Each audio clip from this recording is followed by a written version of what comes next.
자, 이번 강의에서는 저번 강의에 이어서 부동산의 수요 개념을 계속해서 설명드릴 건데요. 저번 강의에서 나왔던 얘기를 살짝 반복을 하자면 저번 강의에서는 수요함수를 배우셨어요. 수요함수라고 하는 것은 수요량과 수요량에 영향을 미치는 다양한 원인과의 관계였죠. 수요량에는 가격에 영향을 줄 수도 있고 가격 이외 요인이 영향을 줄 수도 있다. 가격이 양에 영향을 줄 때 이 가격과 수요량의 관계를 수요 법칙이라고 했습니다. 그런데 문제는 가격뿐만 아니라 가격 이외 요인도 수요량의 변화에 영향을 줄 수 있잖아요. 원인이 두 개라고 했죠. 그럼 이 원인 두 개를 개념적으로 나눠야 되는 겁니다. 자, 그걸 하자는 게 기본 용어 20번이고요. 얘는 시험에 아주 잘 나오는 내용이기 때문에 별표를 치셔야 돼요. 지금 초반 수업이긴 하지만 인문 강의이긴 하지만 사실 시험에 나오는 얘기는 거의 다 할 겁니다. 여기서. 그러니까 아주 정신을 집중해서 바짝 들으셔야 될 것 같습니다. 연습을 좀 하시고요. 반복해서 청취하시면서 또 내 걸로 익히는 그런 노력들이 좀 필요해요. 일단은 결론을 잡아볼게요. 제가 먼저. 하나의 결과를 드리겠습니다. 수요량이 기존에 100에서 200으로 늘었다고 가정합시다. 자, 수요량이 늘었죠. 늘었다는 건 사람들이 더 많이 샀다는 얘기인데 그러면 이러한 결과를 초래한 원인이 있겠죠. 어떤 원인이 있을까요? 주택 수요가 100채가 늘은 거예요, 지금. 그럼 첫 번째 우리가 상상할 수 있는 게 주택 가격이 변했겠죠. 그렇죠? 가격이 싸졌으니까 양이 늘었을 거 아니에요. 그럼 가격이라는 원인이 하나 있고 또 하나. 가격이 굳이 변할 필요는 없어요. 그러니까 예를 들면 가격은 1억인데 그대로 그 지역에 인구 전입이 많이 되면 인구가 많아지면 수요량이 늘어날 수 있죠. 또 가격은 그대로인데 지역 사람들의 어떤 소득 수준이 높아지면 그것도 가격이 올라갈 수 있는 원인이 되겠죠. 그러니까 꼭 가격만이 있는 게 아니라 가격 이외 요인도 있다 해서 이 이야기가 출발합니다. 그래서 원인을 두 가지로 잡을 건데 첫 번째는 재화의 뭐와 가격과 두 번째는 재화의 뭐다? 가격 이외 요인이 있다는 거죠. 자, 그럼 말을 만들면 이렇게 되네요. 부동산의 가격이 변해서 수요량이 늘었을 수도 있고 부동산의 가격 이외 요인이 변해서 수요량이 늘었을 수도 있다. 아시겠죠? 이렇게 원인을 두 가지로 잡고 얘기를 하는 거예요. 이럴 때 가격 변화로 인한 수요량 변화가 일어났으면 그것을 수요량의 변화 때문이다 라고 얘기를 하는 거예요. 수요량 자체가 변한 거고요. 두 번째, 가격 아니고 가격 이외 요인으로서 양이 늘었으면 그것은 수요의 변화 때문이다 라고 부르는 거죠. 한 글자, 량의 차이죠, 지금. 수요량의 변화와 수요의 변화. 그래서 이 둘의 차이를 갖다가 분석을 할 줄 알아야 돼요. 근데 사실 이 둘의 차이는 그림을 통해서 설명하면 훨씬 간단합니다. 그래서 제가 한번 그림을 보여드릴게요. 자, 똑같이 수요량이 100에서 200으로 늘어난 거예요. 얘도 100에서 200으로 늘어난 거고.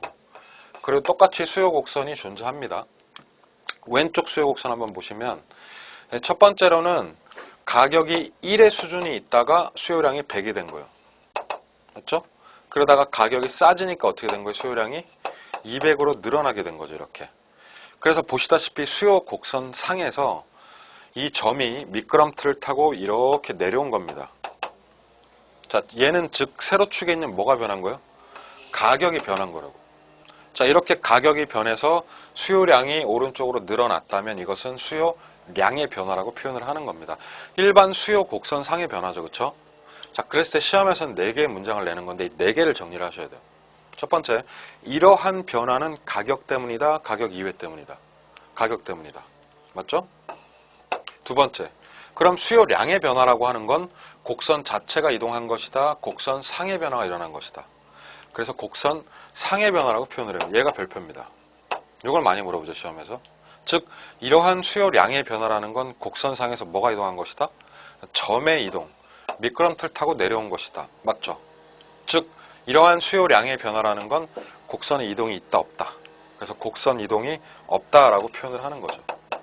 이 네 가지가 바로 수요량의 변화를 얘기를 할 때 출제하는 지문들이에요. 자, 그러면 얘랑 한번 비교를 해보실까? 오른쪽 오셔서. 오른쪽은 무슨 변화예요? 수요의 변화입니다. 그러니까 이런 얘기예요. 지금 현재 가격이 1이라고 합시다. 그랬을 때 수요량이 100개라고 해보자고요. 처음에 최초로 이렇게. 근데 이 수요량이 100에서 몇으로 늘었어요? 200으로 늘었다면 이게 오른쪽으로 늘어난 거죠. 이렇게.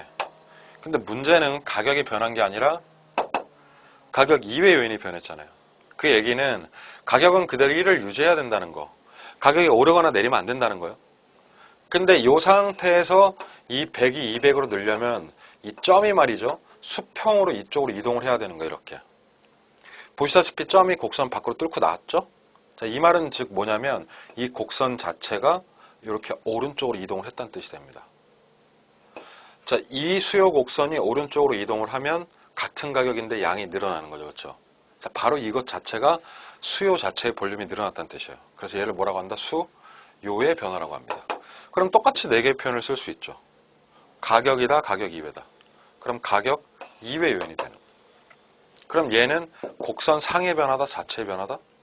자체의 변화가 일어나는 거죠. 별표. 그리고 얘는 곡선 자체가 움직이는데 보시다시피 곡선이 움직일 때는 우측, 좌측 하면서 움직일 수 있다는 거. 그래서 지금은 양이 100에서 200으로 늘었으니까 곡선이 오른쪽으로 갔지만 양이 100에서 50으로 줄 수도 있죠. 그러면 곡선은 좌측으로 갈 수도 있다는 얘기예요. 그러니까 곡선 자체가 우좌하면서 움직이는 게 수요의 변화 때문이라는 거죠. 특히나 오른쪽이라고 하는 건 가로축이에요. 가로축의 오른쪽. 그럼 양이 어떻게 됐다? 늘어났다는 뜻이고 좌측은 왼쪽이니까 감소했다는 뜻이 되죠. 그렇죠? 그래서 우리 시험에서는 증가라는 표현 대신에 우측, 감소라는 표현 대신에 좌측을 쓴다라는 걸 아셔야 됩니다. 이게 이제 표현 기법이죠. 이 네 가지의 서로의 차이가 얘가 이제 시험 문제를 만드는 포인트가 되는 겁니다. 그것이 수요량의 변화와 수요의 변화입니다. 자, 그럼 이제 다음으로는 이 수요 변화 요인을 좀 얘기를 할 거예요, 제가. 그러니까 제가 뭘 얘기할 거냐면 가격이 아니라 가격 이외 요인들 얘기를 좀 하겠다고요. 그게 이제 오른쪽 넘어오시는 21번입니다. 그걸 수요의 변화라고 하는데 저는 첫 번째 소득이라는 요인을 잡고 싶어요. 그래서 소득으로 한번 설명을 해볼게요. 재화의 소득, 소득은 가격 이외죠? 소득이 변하면 수요가 증가할 수도 있고 감소할 수도 있다. 뭐 그래요. 네, 한번 따져봅시다. 소득이 증가합니다. 상식적으로 소득이 늘어나면 재화에 대한 수요가 어떻게 해요? 증가하는 게 정상적 아닙니까? 그렇잖아요. 돈벌이가 나아지면 수요가 늘어난다. 그래서 그러한 재화를 정상재라고 불러요. 그럼 여기서 응용.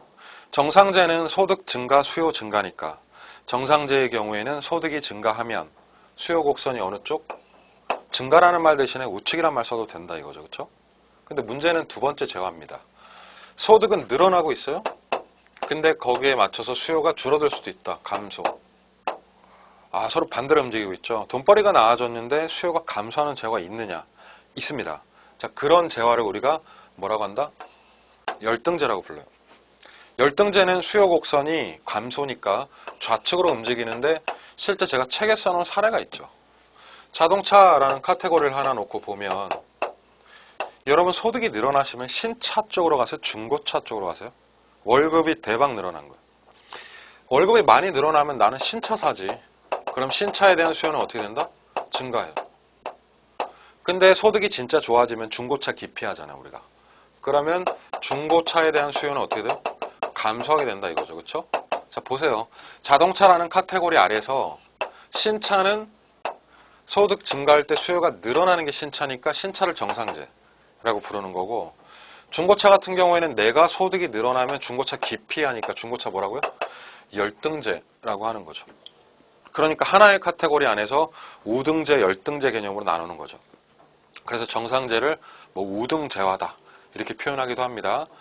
소득에 따른 재화 구분은 기본적으로 두 가지로 되는데 문제는 세 번째 재화가 있어요. 자, 제가 책에 써놓지는 않았는데 참고합니다. 얘를 중간재라고 하죠. 이런 재화도 있습니다. 가령 우리가 소득이 늘어나면 설탕에 대한 수요가 어떻게 될까요? 간장에 대한 수요가 어떻게 될까요? 치약에 대한 수요가 어떻게 될까요? 소득이 늘어나면 치약 수요가 늘어나요? 소득이 늘어나면 치약을 박스로 사진 않죠. 그러니까 그런 생활 필수재들은 소득이 증가한다고 해서 수요가 딱히 더 늘어나진 않는다. 그럼 거꾸로 소득이 낮다고 해서 이빨 안 닦는 건 아니잖아요. 그렇다고 해서 수요가 줄어드는 것도 아니죠. 그러니까 이러한 재화는 소득 변화에 있어서 거의 무관한 성격을 가지게 되는데 이 무관하고 중립적이다 하는 게 바로 중간재다 이거죠. 그래서 소득에 따라서 재화를 구별하자면 세 가지인 거예요. 바로 뭐냐면 소득이 나왔을 때 재화는 정상재, 열등재, 중간재에 구분을 한다는 거. 그리고 여기에 맞춰서 시험에 낸다는 거. 이렇게 재화 구별을 하셔야겠습니다. 자, 21번은 소득이었습니다. 그러면 두 번째, 소득 외에 또 다른 게 있겠죠. 그게 바로 뭐냐면 관련 재화. 그래서 두 재화의 관계를 얘기할 건데 그것을 대체재와 보완재라고 표현합니다. 자, 기본 컨셉은 이런 거예요. A의 수요 변화 요인을 설명을 하고 있습니다. A의 수요량, 그쵸? 수요량의 변화를 설명을 하고 있는데 쉽게 말하면 이런 거예요. 콜라의 수요량을 변화시키는 건 뭐가 있다? 콜라 가격이 있겠죠. 콜라 가격이 싸지면 콜라 수요량이 늘어나죠. 이게 수요 법칙이에요. 가격이 싸졌으니까 수요량이 늘어나죠. 근데 문제는 콜라라는 재화의 수요량에 영향을 주는 건 콜라뿐만 아니라 뭐가 있다? 사이다가 있는 거예요. 사이다의 가격이나 사이다의 수요 변화가 콜라에 영향을 줄 수 있다. 왜? 둘은 특수한 관계에 있으니까. 그 특수한 관계가 뭔데? 그게 바로 대체재 아니면 보완재 같은 관계라는 거. 그래서 이제는 재화를 두 개 놓고 양 재화의 관계 속에서 따질 건데 그 첫 번째 관계가 바로 대체재라는 거죠. 자, 재화 몇 개라고요? 두 개입니다. 기억하세요. A와 B 재화 놓고 얘기를 할 거예요. 대체재라는 관계는 이런 관계예요. 재화의 용도나 효용이 비슷해서 효용이라는 말 나오죠. 효용은 재화를 소비했을 때 가지는 느낌입니다. 서로 비슷비슷해서 어떤 관계? 경쟁 관계에 있으면 얘를 대체재라고 합시다. 자, 두 번째로 보시면 서로 대체를 할 수 있다는 거죠. 목이 말라. 탄산음료 먹고 싶어. 그러면 콜라 마시면 돼요. 근데 콜라를 꼭 마셔야 되는 건 아니라 대신 뭐 마셔도 돼요? 마시고 트림하는 건 똑같아. 콜라 사이다 아무거나 하나만 마시면 되잖아요. 이렇게 서로 맞바꿔서 소비할 수 있으니까 서로 경쟁하는 관계. 그걸 뭐라고요? 대체재라고 합니다. 자, 우리 시험에서는 이 대체재를 다룰 때 이 대체재의 수요 특징 물어볼 수 있거든요. 그래서 일단은 한 놈은 사고 한 놈은 안 사는 게 서로 대체재다. 이렇게 기억을 하셔야 돼요. 둘의 동시 소비는 없다는 거죠. 두 번째, 재화가 두 개 있을 때 양자가 보완재일 수도 있습니다. 보완재는 서로 일체로 결합해서 소비됐을 때 더 좋은 재화예요.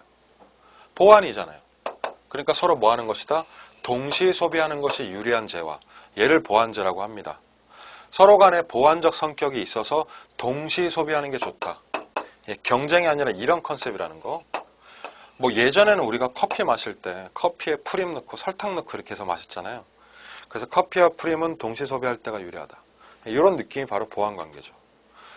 그러면 시험에서 이 둘을 갖다가 어떤 식으로 출제하느냐 이거죠. 그게 바로 특징인데 이 특징이 별표죠 결국. 자, 봅시다. 양 재화가 대체재라고 보는 게 있고요. 양 재화가 보완재라고 볼 수도 있어요. 콜라 사이다, 커피 프림. 그러면 수요를 한번 따져보겠습니다. 첫 번째, 콜라의 수요가 증가합니다. 콜라 샀어 내가. 그럼 사이다 꼭 사야 돼요? 안 사도 되잖아요. 그럼 B의 수요는 어떻게 해요? 감소됩니다. 즉 콜라의 수요가 증가하면 사이다의 수요는 감소한다. 거꾸로 콜라를 안 샀네? 그럼 대신 뭘 사면 될까? 사이다를 사면 되겠죠. 그래서 한 놈의 수요가 감소되면 다른 놈은 증가한다. 특징을 보니까 이걸 사면은 이걸 안 사고 이걸 안 사면 이쪽을 사네요. 그러니까 대체재의 특징은 수요와 수요가 서로 어떻게 양자가 반대로 움직이는 게 대체재다. 자, 보완재 봅시다. 커피와 프림이라고 했죠. 자, 여러분 마트에서 커피 사셨습니다. 그러면 프림도 같이 사야죠. 같이 가죠? 2번, 커피를 사지 않습니다. 그럼 프림을 살 이유가 없다. 그럼 보시다시피 이번엔 수요가 같은 방향으로 움직이고 있다 이거죠. 그러니까 수요가 반대 방향이면 뭐고요? 대체재. 같은 방향이면 뭐다? 보완재. 이렇게 관계를 나눌 수가 있다라는 거죠. 그렇죠? 자, 그러면 예를 한번 들어볼게요. 부동산학 개론이니까 이런 문제가 나올 수 있죠. 아파트와 빌라가 있다. 그리고 양자가 서로 대체재래. 그랬을 때 시험에 낼 때 뭐 대충 이런 얘기를 할 수 있는 거죠. 서로 대체재라면 자, 아파트의 수요가 증가합니다.